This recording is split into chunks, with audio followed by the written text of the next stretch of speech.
How's it going, YouTube? Commenting today with another video. And today, guys, what the bring to is going to be another episode of the podcast. And today I'm joined by some very special guests. If you'd like to introduce yourself. What's going on? My name is PJ Freeman from Ggez Gaming. And my name is Logan Kite from Ggez Gaming. So I really do appreciate both of you being here today. This is going to be a very fun episode. I feel like talking about the state of the game today is definitely going to be important going into Nats, just because I feel like there's a lot of different cards that people are talking about right now that they really want gone, or cards that aren't really healthy for the game. And let's talk about if those cards really are super toxic or if they're fine. And just some other odds and end questions that I came up with that I think are going to be a lot of fun for the episode. If you haven't already checked out Ggez Gaming, though, definitely go ahead on to YouTube, Twitter, or Instagram. All the links will be down in the description below. And then if you haven't already checked my sponsors over at Imperium Duelist, Dragon Shield, Sleep Chief, or Gem, definitely go ahead and check those out too, all down in the description below as well. And then without further ado, let's hop right into our first topic. The first thing I want to ask both of you, so this has been a very common question for the past week. Now, besides any change that you would like to see, whether it be a card going onto the ban list or a card coming off of the ban list, additionally, how do we feel about Pot of Prosperity? I think the card's really strong because it lets you to see 6 cards after you combo. So you can see your side deck cards like D-Barrier, stuff like that. Going first is really strong.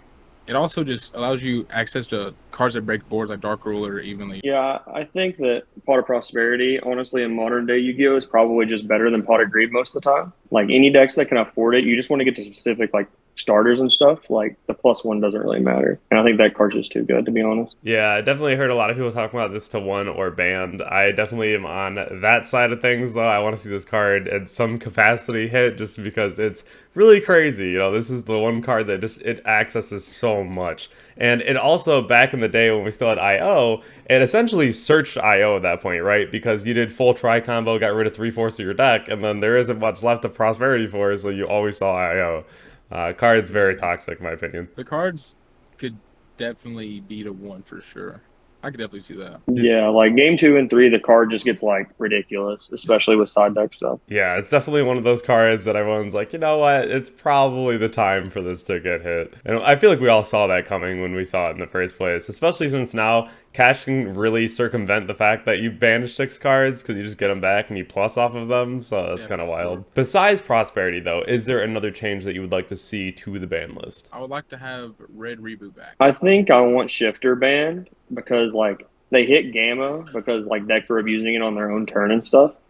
And I think that since Shifter can only be played in a few decks and it's probably just the best hand trap, and it can only be played in select few decks, I'm just not a big fan of that card. So and it also stops other hand traps like Droll, Ogre, Effect Veil, and stuff like that. So it can stop your opponent from interacting on your turn and just give you advantage, especially if they are deck that can't play it well. Yeah, absolutely. And I think that's even crazier too. We just saw Exo Sister win the remote YCS, and that's another deck that can really plus off of Shifter, because if a card gets banished when you have Martha on the board, even under D-Shifter, it's a card that will go ahead and just trigger. So it's pretty crazy when your deck can plus off of a card like D-Shifter when it's already so toxic.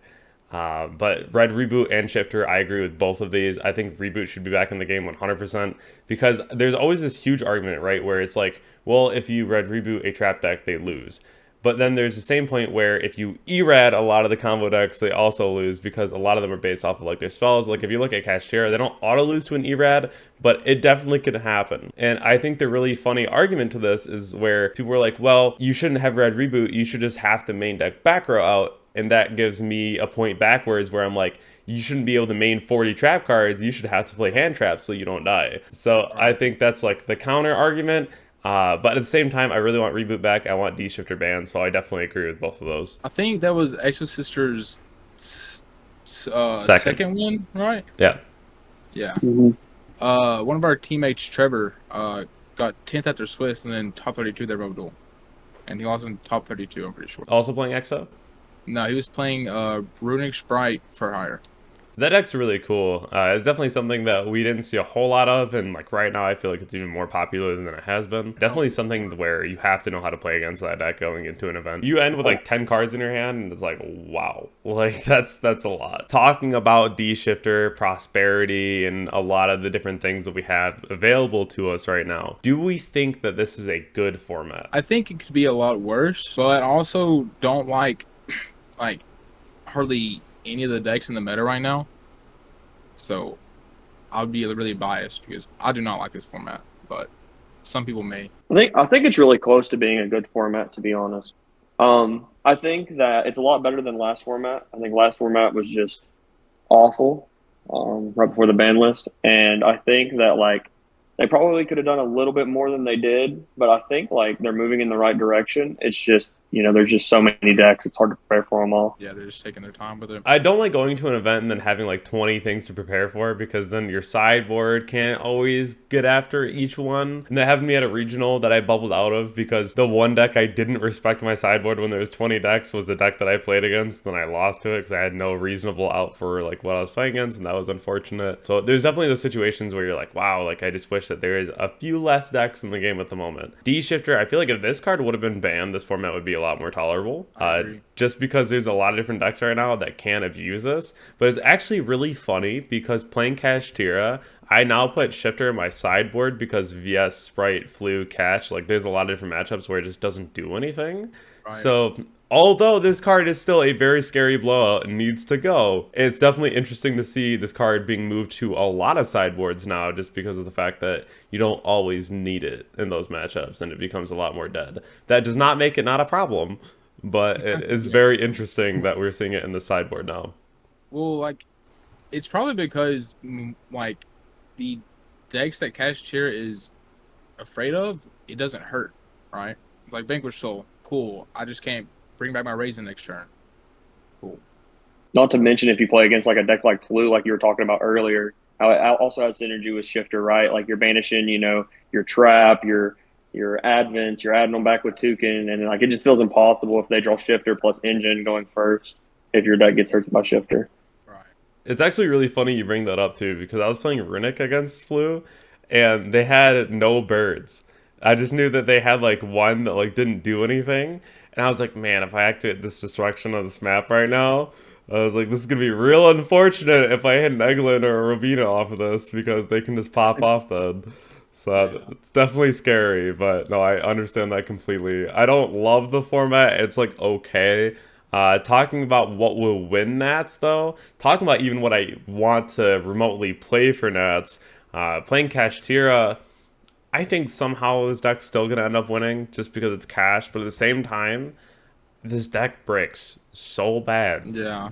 One guy that won with Cash was playing Small World in his Cash deck, and I didn't like think about that before, but after I played in the Lexington Regional last weekend and I got 9th, it's because I bricked so much. And me and Logan, I went outside and I was like, listen, how can I make like a line work with Small World? And like I was debating on it, but I just got off that train.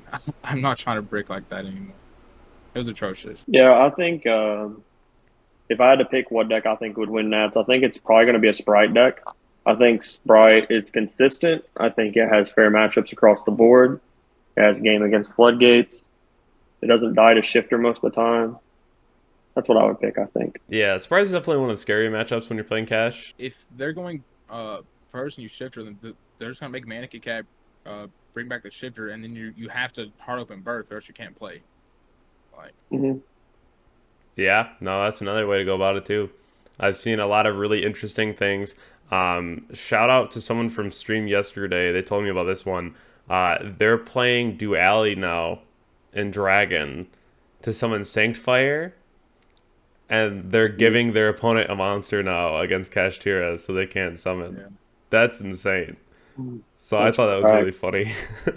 I was like, that's one way to go about it, right? I don't even think that those cards are that good right now, like Duality and Shadowlight. I think when a card gets printed that makes Duality broken with Dragons, it'll be good. But until then, the card's just not going to do a whole bunch because like we don't have like access to a broken card pool that we can utilize it, which is crazy to say because there's like thousands of cards. But I think whenever I saw Duality, I saw it a little bit differently, I think, than most people did.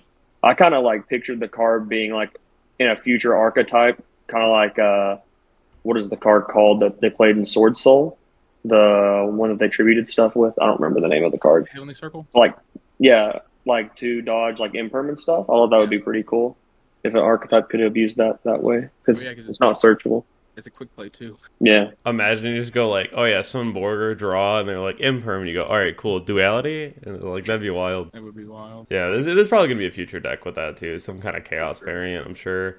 Chaos cards just never seem to die. I had a comment the other day on one of my community tab posts, and someone was like, they're gonna kill Dragon eventually. I'm like, are they though? Like, they've tried many Been around times. for so long. They're like, How do you do it, bro? right. They're like, we're gonna ban LP, it's gonna die. We're like, nah. Like, it's not happening. You're just gonna ban every good dragon in the game. Literally, they would have to. It would be interesting. I want to see him try again, just because, you know, the deck is so much fun. But we'll see, you know. Talking about cards that I at least feel just aren't as good since they were released, right? Denglong was a card that came back from the ban list, and this is the card that everyone was like, wow, this card's gonna be broken, it's so crazy. Hasn't really done anything. Assault's still very new, and it's very good in the OCG, but they also have Chaotic Ruler, so that's a lot different than what we have. But as of right now, these cards just really don't seem that great. I think the best thing I've seen with Assault Synchron was a Bestial Sprite deck that me and Logan saw this past weekend at Sim Games in Lexington. They held like the Platinum Blue Eyes tournament, but one guy was playing the Bestial Sprite deck there, and I think he got top 8. I'm pretty sure he got top 8. He got top 4. Yeah, I actually lost to him round before last because I messed up. And he was doing some crazy stuff. I decided to play a tier element for the event, and he ended on Herald Arclight. So there wasn't much I could do game one. And I don't think he played yeah. any going second cards at all in the main deck. Nothing but bestials. Yeah. Cards are pretty good. Cards are nice when they're good. No, that's very interesting, though. I definitely want to see what this card does in the future. I think that's very interesting that it's a dark machine. That is true. Yeah, I agree. You can do some regular stuff with him. You know, he's searchable with like Gary and stuff. There's a lot of different stuff you can do. He combos really nice with Excel too. Because anytime anything's tributed, Excel tributes for its effect. Yeah, this card's also very cool if we ever get back Harp Horror, because you can search this card off Crescendo. Oh yeah, that's sick. It's clean. So definitely very cool. I want to see what this card does in the future. It's also like $7 right now. So if you're watching this video and you're like, I want a good pickup for right now, card's $7. Own a playset. Like it'll probably go up at some point if something crazy goes out, you know. I feel like a lot of these cards are printed with something in the future in mind. What makes Yu-Gi-Oh fun for both of you? Just going to hang out with the boys, man. I met Logan through this game whenever I was 11. It's like 12 years ago. Mm-hmm. Plus, it's like a competitive game. Like if you try to do like the World's Grind and stuff like that, which we plan to do next year. That's gonna be sick. Yeah, I think another thing that I always thought was really fun about Yu-Gi-Oh was that like it's like a competition thing, right? Like if you try really hard and it'll like your results will show. So like, you know, people from different backgrounds and aspects of life can come together and, you know, just enjoy this one thing and compete and try to be the best. It doesn't matter like, you know, how much money you have or, you know, how hard your life was or whatever. I thought that was really cool about the game. Plus you get to travel, and who does not love to travel? Yeah, for sure. Yeah, I think that Yu-Gi-Oh is one of those things where, you know, I dropped out of Yu-Gi-Oh for like 2 years back when I started college as well. And I always felt like there was something, you know, some kind of aspect that was just like not there. And came back to the game, and the amount of people that I have met is insane. Oh, yeah, super fun traveling. Even Philly was my favorite trip so far, honestly, hanging out with so many people. And you can also just have so many situations in Yu-Gi-Oh that, you know, a lot of people talk about burnout being like a crazy part of Yu-Gi-Oh just because you play like so much, especially if you're on a grind or if you're trying to do well. But like even if you're at a burnout, like there's so many fun decks that you can play. Like the other day, I do deck build challenges on the stream, and people put in like 20,000 points or just from watching the stream. And then I have to play whatever they want me to play. They send me a deck list, and I have to get wins with it, right? And so the deck that I got sent was actually Weather Painter. And I was like, all right, never played this deck before. Like, what's about to happen? We're in high rated DB right now. And so I was like, all right, what do we do? And then all of a sudden, I was able to summon out like the Link 3, and the Link 3's broken. It turns everything into crazy, bro. The field spell's crazy. Yeah, and we were just getting wins with it. And so I think that's really unique, very cool about the game. I don't really feel like you get that from other card games either. So I like Yu-Gi-Oh a lot. The only card game that I personally got that from is One Piece, just because like it's constant back and forth, and like you have to map out everything you do in it. But Yu-Gi-Oh is always going to be there for me. I do like One Piece though. That game is very fun. How many other card games do both of you know how to play? I know how to play Magic, Pokemon, One Piece, Yu-Gi-Oh, and a little bit about Vanguard. That's about it. I've pretty much learned how to play every single card game I've came across except Y Swords. That's the only one I've never learned. Yeah, I know obviously Yu-Gi-Oh, but Pokemon, Digimon, One Piece, and Magic.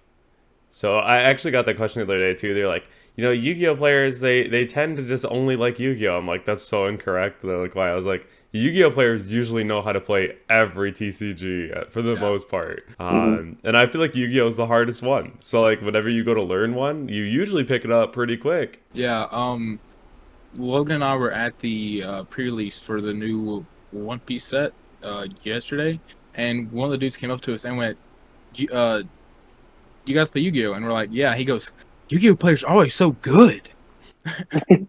Yeah, I ended up winning the sneak peek, and I had no idea what I was doing hardly. Nice. Yeah, it was awesome. No, that's so cool. That reminds me of my first Digimon local. I sat down and I was talking to my opponent. Oh, this is your first locals ever? I was like, this is my first IRL game ever. And I was like, I don't know what I'm doing. And I was like, I'm gonna try though. And he was like, all right, cool. I hope you have fun. And I was playing like the blue Omni, like attack multiple securities at once and just like blew him out. And he's like, did that just happen? I was like, I think so. I've had a lot of people comment that like Yu-Gi-Oh players just adapt quickly and we just learn. I mean, we have to. Yeah. Our game changes like every 3 months. Game changes every week. Yeah. There's a lot of things that just happen that we gotta be like, okay, this is happening now. Like, let's go. Even back when base came out, that everyone switched to base. Logan, the Red Rose deck, 3 axes, baby, we're cooking. Oh yeah, that deck was crazy. I can't even tell you the amount of times that I've coped playing Dragon right now. I put in 3 Small World and Red Rose just to try to do it again. I love that deck. Yeah, we had a conversation like last week if we thought Red Rose could come to 3, and I think we all just came to the consensus that that's just no, probably not.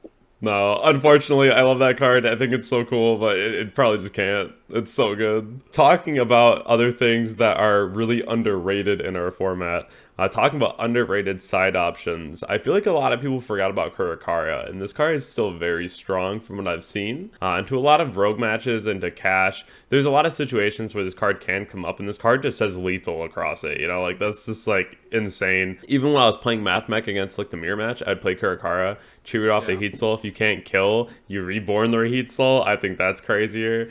So a lot of very fun options with this card, but what do you think are some really cool underrated side options at the moment? I feel like you don't see a lot of Dark Ruler, but it's probably because Sprite's not like up in attendance yet, but I think for Nats, I'm definitely going to be signing Dark Ruler. I noticed that this most recent YCS, there was like 2 or 3 players I saw that was just siding or maining Dark Hole, just randomly just in their deck. I think the Cash player who got top 4 was either maining it or siding it. And I thought that was pretty interesting. I don't know how good that card actually is, though, but I definitely think I like Lancia right now. I think Lancia is pretty cool. It does a lot against Cash right now. And it's really good against, like, dragons and stuff. Yeah, I like Lancia a lot right now, too. I've definitely come to that consensus as far as dropping it. Even against Fluunderies, it's really funny dropping that card in the draw phase.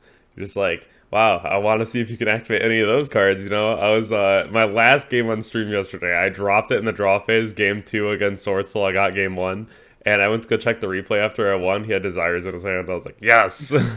It's so good.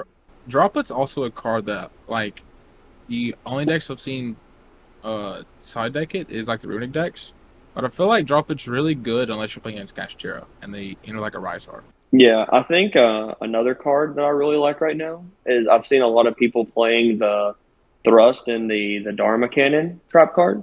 Yeah. And I think that package is really cool because Thrust then becomes like a going first or going second card. And I think that's really tight. Yeah, Dream Cannon's been doing really well. I'm surprised that card's still like $4. It's mass removal, like that card's really solid. So I'm sure that we'll see more of that. There's definitely been quite a few cards I've seen on sideboard. Just kind of like go back to like the whole Dark Hole thing too. I thought that was really funny that you mentioned that because I've heard about that before I started seeing it. And then it's like Kashtira, so they can out things like Ibli or when their opponent gives them a monster. Then you could also use it against like VS when you just call main phase and just blow up their board. And it's like better have continue. So definitely really cool too. How do we feel about the VS deck? Do we like it? Do we not like it? Well, I played it this weekend in Lexington, and I love games where you get to Raisin. If you cannot get to him, you're struggling from your turn one. I played against 2 Labyrinth, and I beat one of them, and the other one double skill drained me, double goes in me in game 1. I still won that game, but then game 2 and 3 I just lost to Eradicator and Furniture Cards. I was on the VS deck for a little bit, and I was playing it, and I liked it a lot. And then when you play against fair decks, the deck feels great. But when you play against like those unfair combo decks, the deck feels awful. So I got off of it, and he's like, "Well, why'd you stop playing it?" And I was like, "I don't know. I'm just not really feeling it. I don't really like the deck that much." And then he started playing it, and he's like, "I understand what you mean. Games you don't draw raisins, it's just awful." Terrible. Because like you don't have any in-engine way to search Raisin, because Mad Love cannot search Staker's Soul. So like you pretty much have to hope you open Rhoda, Raisin, or like me, I played the equip spell that Search of Fire. Durandal. Yeah. And when you don't see those, you're struggling. Yeah, it's definitely very interesting. It feels a lot like Striker in that sense. It's kind of like the whole if you don't see a raise situation. And it's an interesting deck because like you can play so much non-engine, and I feel like that's what this format's kind of ruled by at the moment. Yeah. But it's definitely a huge issue if you don't see that card, because like I played against it enough just to know that like, okay, main phase Lava Golem is really crazy. That was one way that I beat that quite a few times playing Kashtira, and I was like, all right, that's cool. But like other times I feel like if you can get rid of the Rosin out of the graveyard when they go to like get it back, if you have like DD Crow or what have you, you just cut off the resource loop, and then they're just back into the situation where they're like, well, we need that back in the loop, because if we don't have it, then we can't keep gaining card advantage. Literally, if you open 2 Imperm against them, they can't win the game, because like you stop their, well, they have to open Sacred Soul or the Continuous, because you stop the rock on their turn 1, stop rock on your turn, and then they're like, okay, cool, I can't play now. Kurikara is also really good against that deck. If you take their Borger and you start drawing cards, it feels nice. I did that in Striker with Dark, and then I searched for Ray, and so then I was like, Borger, reveal Ray. It was really funny. That's another reason why I really like playing Droplet, though, and it's really unfortunate that we can't just main it right now because of cash. Yeah. But that card's crazy. Just being able to take cards like that and then just get rid of it when you want to because you don't need it anymore. Like, it's so good. Hopefully we see Droplet again soon. That's my favorite card, Yu-Gi-Oh! So it's it looks so nice too. Yeah, the card's amazing. And I think Talent and Droplet are the only cards that I've ever bought for MSRP. Like, those were just 2 cards that I read immediately, and I was like, I need those. I have it. Yeah. I was like, those cards are crazy. What's your favorite cards in the game right now? Tear Element Havness, Tear Element Sharon, Tear Element Merly. That is fair. That is fair. Get to one. Please. I think mine's probably, I think Fenrir is really strong. Like, not even just in, like, Kashtira deck specifically, but also probably I'm gonna have to say Primal Planet Perlarina, probably. That's what I'm saying. It's my boy. We really need Kit back in the game. I feel like they hit the deck way too hard off the bat. To be honest, like, yeah, the deck was pretty crazy, but it's still my favorite deck of all time. It's still on like 100% everything my favorite deck of all time. Yeah, I was so I played Sprite like whenever Poe first came out. And I didn't play Tier until Ishizu's came out. And then I was hooked. I was hooked. Yeah, I was playing Tier the entire time, and I kept trying to tell him to switch over, and he's like, I don't want to. And then he's like, he told me, I remember we played a regional together, we both played Ishizu Tier, and he goes, man, I wish I would have been playing this deck the entire time. It's crazy because you look back at it now, like post Mama, like after like the banlist and whatnot, and you're like, we could have milled any one of these. Like, I don't know if you saw the OCG list, but like the list that just topped, they went back into like when it was legal, and so they put up a deck list. Almost every card in that deck list is now limited. Yeah, it's insane. Yep, I saw that. I got one tournament with Ishizu Tier with Tier Cash, and it was insane. Tavion and I came in. Well, we split the finals, and his list was crazy, like against the mirror, because you would end on Claro, Bruculos, a Rise Heart with Solik set. So like in the mirror, like they don't have an out to, like came like super part of the board. So it was crazy. See, I also got one tournament with tier cash being legal, and that was my list for Vegas, had I actually been able to play it at Vegas. And I went 6-0 at a case tourney. Deck was so nice, bro. I was so ready to play it with tier cash. Oh my god, that deck was wild. I was like, this is unfair, but it's also very good. I was like, this is so fun. Like, I would have 100% played that deck at Las Vegas if it had been legal. Oh, absolutely, no doubt. No questions asked. So, what is a deck that you won't play? Addict Mixture. I would probably not play Cashatira, to be honest. I don't like the deck that much. That's fair. I was so tired of losing to D-Shifter. I was like, I'm going to do it. I'm going to play Cash. And I'm doing pretty well with it, but I don't like playing the deck at all. It's like the most boring deck I've ever played in my life. It's so free, though. Like, it's so free sometimes. I played it at a VIP tournament, and I won with it, and I probably did not have fun a single time the entire tournament. I think the deck that I just wouldn't play is Branded. I don't want to lose to Ash. It's not that cool. Like, I don't know. The deck itself seems really fun. It seems like something that you could like play and do well with, but at the same time, like, man, Ash seems insane. Sucks. Yeah. I played Branded around this time last year. Because Logan was playing it and he was doing pretty well with it, so I just picked it up, started playing it with him. Yeah, I played a lot of Branded. I like the deck a lot. Yeah, I like had every chance to play it, and then I was like, you know what? I'm just gonna play Striker at the time. I'm just gonna play a couple Shark Cannons and hope for the best. I think that was always like my biggest issue too. Was every single time that I saw Branded, and I was like, this is gonna be a grind game. Because then they put up Dragoon, and you're like, that sucks. At YCS LA, my Branded opponent attacked over my Gigantic with a Dragoon, and I had a Blossom, the Tribegate Link that draws one, puts one back. Yeah. And I drew a Nib, put my other card back. He went to main phase 2.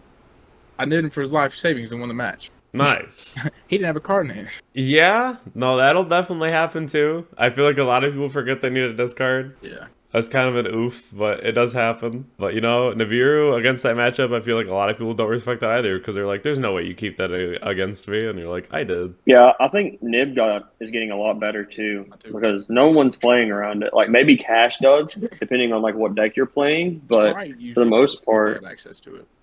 Yeah, but like every time I play against Dragons, especially, I feel like they just always play in a Nib, like against like any deck I play. I've noticed a lot of Dragon players I've been playing against recently because I played against 2 this past weekend, and they just stopped making seals by the 5th summon, and that they literally just waited until right before they popped the Tracer, and I was like, bro, if I had Nib, you're just cooked.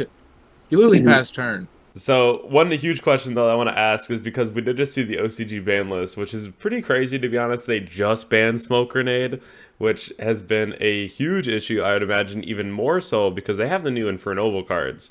So that card was super accessible. So seeing that was there.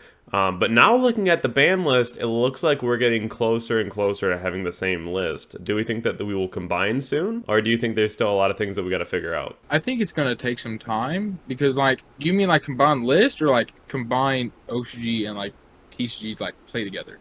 Play together. Ban list, I could definitely see us in a couple of years like having the same list. I don't think they'll ever combine them. Especially like the TCG and the OCG. Maybe the ban list they might, but I don't think they'll ever combine the actual card pool together, like where we can play like Japanese cards and they can play with like whatever. Because I think it would just destroy the secondary market on both fronts, and it would be like really bad for like product sales and stuff. So I couldn't see them doing that, and if they did, I don't know what would even happen. Yeah, it would definitely be very interesting. Looking at the 25th anniversary set that we're getting at the end of the year too, kind of hints more toward like maybe we're getting closer to being like the same format, just because like we're getting a lot of rarities on a lot of cards, and also low rarities on those cards, which is pretty cool. So that's something that is huge in the OCG. You know, you see like a lot of like high rarity, and you see the same cards being like commons, which is something that I think is very good. But at the same time, like secondary market is still going to take a huge hit to that, which is another big reason people still play Yu-Gi-Oh, or at least are in the realm of Yu-Gi-Oh, is because they sell so many cards. Talking about the OCG and the TCG, there is a lot of ruling differences, so I could see that being like a huge issue, is trying to like combine the two.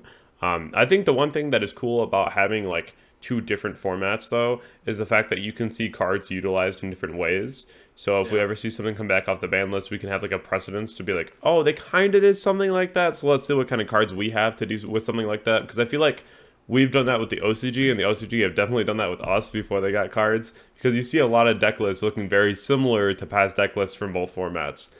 So I think that it's good for information as far as looking for different ideas and inspiration behind deck lists. Yeah, I think that especially a few years ago, looking into the OCG gave you a huge advantage because I think it wasn't as popular as it is today.